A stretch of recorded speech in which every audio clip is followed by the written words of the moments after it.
Couper la corne du rhinocéros pour lui sauver la vie. La routine dans cette immense ferme sud-africaine, le plus grand élevage de rhinocéros au monde. En moins de 15 minutes, l'équipe de Michel Otto tranquillise l'animal, le décorne à la scie sauteuse et le remet sur pattes. Les animaux risquent ainsi moins de se faire mal quand ils s'affrontent et surtout ils attirent moins les braconniers. Mais comme la corne repousse, l'opération doit être souvent renouvelée. Quand nous coupons la corne, nous faisons attention à ne pas du tout toucher la partie sensible. À l'endroit où on coupe, il n'y a pas de vaisseau sanguin, pas de nerfs, donc ça ne peut pas être douloureux.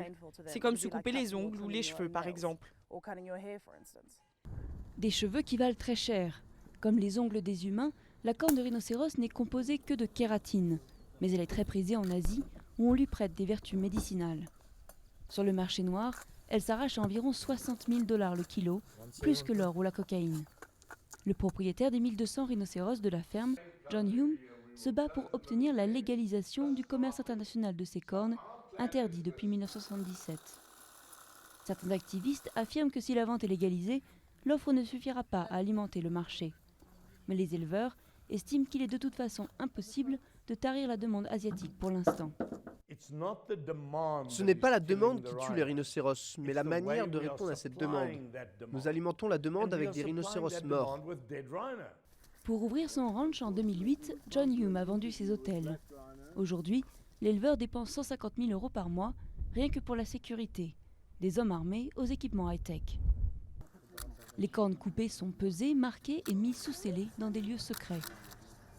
Les détracteurs de John Hume le perçoivent avant tout comme un homme d'affaires, assis sur une fortune. 5 tonnes de cornes gardées 24 heures sur 24 en attendant de pouvoir les vendre. Un pari risqué. Ce que je fais ici n'a rien de rentable pour moi. Les coûts sont trop élevés. Il n'y a qu'une façon pour moi de financer ces coûts, c'est de vendre mes cornes de rhinocéros et utiliser cet argent pour les protéger. Donc, les gens qui m'empêchent de vendre les cornes et de protéger mes animaux pourraient aussi bien s'allier avec les braconniers parce qu'à terme, ils vont tuer mes rhinocéros. Près de 1200 rhinocéros ont été braconnés en Afrique du Sud l'an dernier. Dans la ferme de John Hume, 600 bébés sont nés en 8 ans. Les quelques orphelins sont soignés puis remis en liberté dans le ranch, prêts à se reproduire à leur tour, exaucant ainsi les vœux de l'éleveur qui se considère comme un sauveur de l'espèce.